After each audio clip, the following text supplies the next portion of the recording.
Hello friends. आप देख रहे हैं प्राइम नॉलेज बाय केडी। और फ्रेंड्स, आज की वीडियो में हम डिस्कस करेंगे एक जो आपकी ऑफलाइन आपकी जो मार्क्स डिस्ट्रीब्यूट होते हैं एंड ऑफ द ट्रेनिंग, वो किन किन जो आपके एरिया होते हैं, मेजर एरिया रहते हैं, उनके बेस पे आपको मार्क्स मिलते हैं।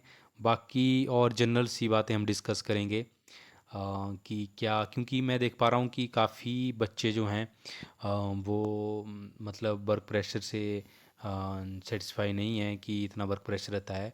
और ये चीज़ जो है मैंने अपनी मैक्सिमम वीडियो में डिस्कस करी है। स्टार्टिंग से मैं यही बोलता आया हूँ कि चीफ मैनेजर या ब्रांच मैनेजर कैसे हैं, इसके ऊपर बहुत ही सारा डिपेंड करता है।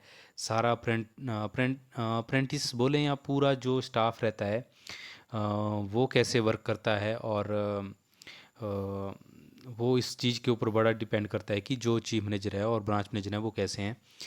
तो ऐसे बड़े कम ही होते हैं जो समझते हैं एम्प्लॉयज़ को। और ख़ास तर से जब से एक ये होता है ना कि जैसे हम अप्रेंटिस ज्वाइन करता है, और जैसे मान लो एक अप्रेंटिस ज्वाइन करता है और एक एसबीआई जूनियर एसोसिएट ज्वाइन करता है, तो वर्क प्रेशर मेरे हिसाब से दोनों में बराबर रहता है। लेकिन जब मान लो किसी को डांट पड़ती है या किसी को मतलब दोनों को प्रेशर आता है, तो उस केस में जो है अप्रेंटिस जो है वो ज़्यादा मतलब उस चीज़ को बहुत फील करता है प्रेशर को, क्योंकि उसको ये भी रहता है ना कि उसको एक साल के बाद जो है उसको आगे भी जॉब करनी है। उस जॉब करनी है बोलने का मतलब है कि उसको प्रिपरेशन का दौर भी अभी देखना है। ऐसा नहीं है कि उसको मतलब अब जॉब लगी ठीक है, 7-8 बजे तक अगर काम करता रहा और उसके बाद जो है रेस्ट ही करना है। तो ऐसा नहीं होता। अप्रेंटिस को तो जो है जॉब करने के बाद जैसे जो वर्क टाइम रहता है उसके बाद उसको प्रिपरेशन भी करनी पड़ती है। तो इस बेस पे जो है को काफ़ी अप्रेंटिस को काफ़ी ज़्यादा प्रेशर झेलना पड़ता है। और ये रहता ही रहता है, कभी कोई कितनी भी अच्छी ब्रांच हो उसमें प्रेशर रहेगा ही रहेगा इस चीज़ का। क्योंकि वो चीज़ जो है जो अप्रेंटिस झेलता है वो कोई दूसरा एम्प्लॉय नहीं झेल सकता। क्योंकि चाहे जितना मर्जी प्रेशर आ जाए तो एम्प्लॉय को तो वही रहता है ना कि वो रेगुलर है, उसको ठीक है आज मैं फिर से कल अगर मान लो अगर 7 बजे तक भी वो काम करता है तो उसको पता है कि उसको घर जाके रेस्ट ही करना है। लेकिन अप्रेंटिस को पता है कि एक साल के बाद वो कहाँ जाएंगे।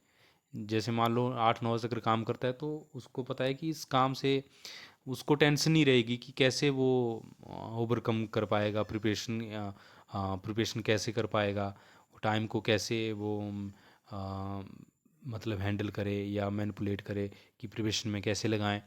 तो ये बातें फ्रेंड्स मतलब ये रहती हैं साथ साथ में प्रिपरेशन के बारे में भी काफ़ी टेंशन रहती है अप्रेंटिस को।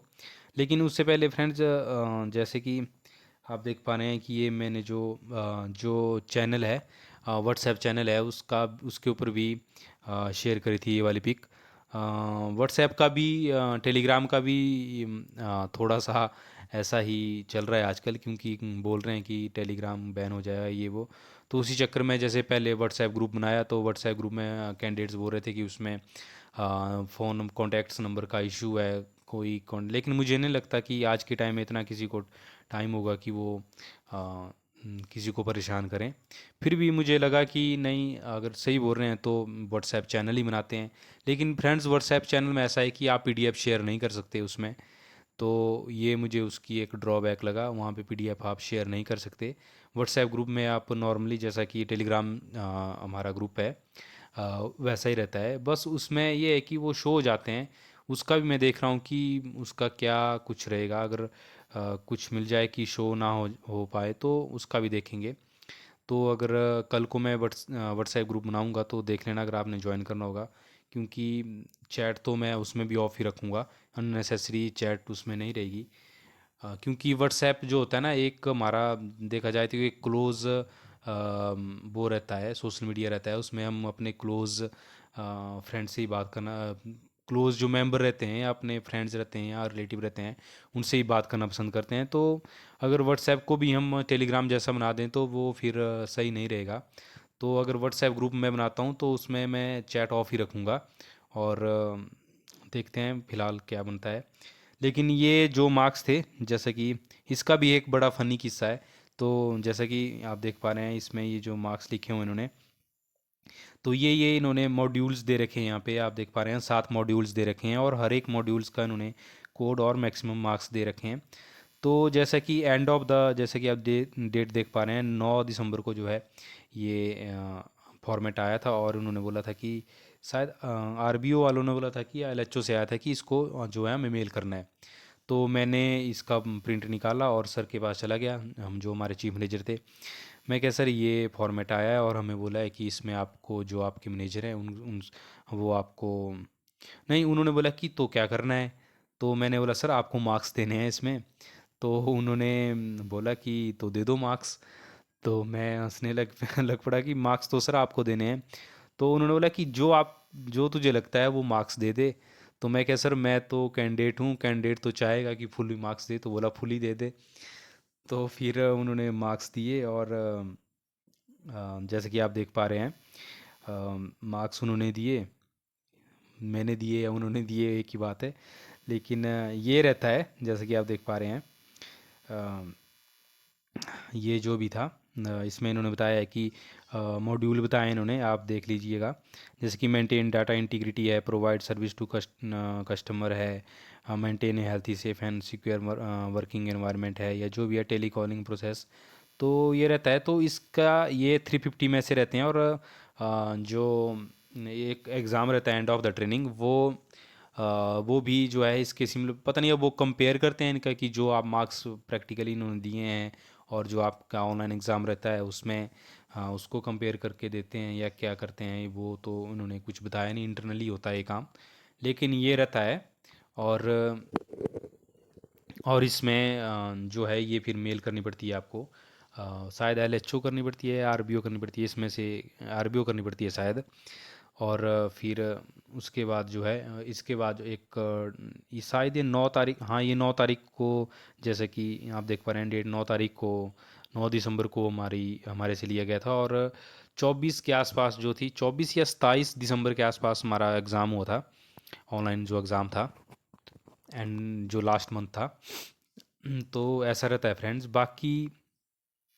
बाकी फिर से लौटते हैं उसी किस्से पे कि अ, बैंकिंग में प्रेशर का क्या है, क्योंकि अप्रेंटिस को, जैसा कि मैंने बताया कि ये रहता ही है एक, मतलब ये ना बैंकिंग थोड़ा, मतलब बैंकिंग में ये चीज़ रहती रहती है फ्रेंड्स, क्योंकि मैंने देखा है कि और जॉब के अकॉर्डिंग बैंकिंग में थोड़ा सा ये चीज़ रहती है। मैं एक छोटा सा किस्सा शेयर करना चाहूँगा कि मेरा एक फ्रेंड्स था। तो वो जो था, मतलब अ, जैसे कि वो वहाँ पे अप्रेंटिस था, किसी ब्रांच में अप्रेंटिस था। तो उसमें ऐसा हुआ कि वो वहाँ पे एक क्लरिकल था और एक जो ब्रांच मैनेजर थे, स्केल 2 ब्रांच मैनेजर थे। और एक वो क्लरिकल में था और एक वो अप्रेंटिस था। तो अब जैसे टाइमिंग की बात आएगी तो क्लरिकल को भी, मतलब क्लरिकल भी 5:30 या 6 बजे तक की उस वो रुक सकते हैं, 5:30 बजे तक। अब तो शायद द रूल ऐसे आ गए हैं कि ब्रांच मैनेजर चाहे तो वो रुकवा सकते हैं, लेकिन अभी या लास्ट ईयर से तो ऐसा ही था कि 5:30 तक ही रुक सकते हैं। हाँ, अगर किसी की इच्छा है जैसे क्लरिकल में तो वो अपनी मर्ज़ी से रुक सकता है। अदरवाइज मतलब क्लरिकल को 5:30 बजे वो निकल जाते हैं ब्रांच से। तो वहाँ पे ऐसा हुआ कि मतलब अब वो उन पीछे पीछे से प्रेशर आता है, आरबीओ से, एलएचओ से पीछे से प्रेशर आता है कि काम करो काम करो। तो अब क्लरिकल में, और अब वो मैनेजर बोलते हैं उनको, हाँ क्लरिकल स्टाफ हो कि मतलब एक ही क्लरिकल था कि आप काम करो या रुको, टाइम मतलब थोड़ा टाइम दो। तो वो अपना काम करता था और वो नहीं रुकता था। तो वही ना कि उसमें भी फिर वो और रूम एक ही बिल्डिंग में था उनका, जो क्लर्क क्लर्क था और वो जो मैनेजर थे। लेकिन जैसे स्टार्टिंग में उनकी बहुत अच्छी बॉन्डिंग थी जैसे, लेकिन एंड जब उनकी ट्रांसफ़र की बात आ गई, वो ट्रांसफ़र हो गए जो मैनेजर थे। लेकिन फ्रेंड्स स्टार्टिंग में उनका, जैसे वो बता रहा था, मेरा फ्रेंड था अप्रेंटिस, तो वो बता रहा था कि उनका रिलेशन बड़ा स्ट्रांग था स्टार्टिंग में। लेकिन जब जैसे ये जो टाइमिंग की बात आई तो धीरे धीरे धीरे मतलब ये चीज़ इतनी बढ़ गई कि मतलब जब वो ब्रांच मैनेजर वहाँ से गया फ्रेंड्स, तो मतलब उस क्लरिकल ने उनसे बात तक नहीं की। क्लरिकल मतलब 2-3 महीने से उनकी बात एक तरह से वो मतलब हम्म, हाँ, एक तरह से वो ऐसे ही बात करते थे बिल्कुल। जैसे कि ज़रूरी सी बात है, जैसे ब्रांच में गए तभी बात होती थी। और तो देखो ना कि एक रिलेशन मतलब कितना स्टार्टिंग में इतना अच्छा था, इतनी बॉन्डिंग थी, लेकिन एंड ऑफ द मतलब उसी चीज़ के लेकिन वो हो गया कि मतलब वो बात नहीं कर पा रहे हैं। और यहाँ तक कि उसने जो क्लरिकल और वो क्लरिकल ने उस एंड ऑफ द मतलब जब फेयरवेल थी उसमें अच्छे से ग्रीट तक नहीं किया। ग्रीट क्या बोलने का मतलब है कि जब वो उसका लास्ट दिन था तो क्लरिकल अपने पूरे 5:30 बजे आ गया अपने रूम। और तो ये बात मतलब टाइमिंग की ना, ये बहुत ही बड़ा इशू है बैंकिंग में। क्योंकि सभी अपने टाइम जोन में रहना चाहते हैं कि इतने बजे फ्री हो जाएं, इतने बजे फ्री हो जाएं। और अब ये तो चलो उनकी मिसअंडरस्टैंडिंग हो कि वो उनको देखना चाहिए था, या तो उसको समझना चाहिए था मैनेजर को कि हाँ क्लरिकल का इतना ही काम है, या तो क्लरिकल को भी थोड़ा देखना चाहिए था कि कब ज़रूरी है तो वो रुक जाएं। तो ऐसी बात है। तो फ्रेंड्स ये चलता ही रहता है, ऐसा नहीं है कि आप क्लरिकल में लग जाएंगे या पीओ लग जाएंगे तो उसके बाद आपका ये वाली चीज़ नहीं रहेगी।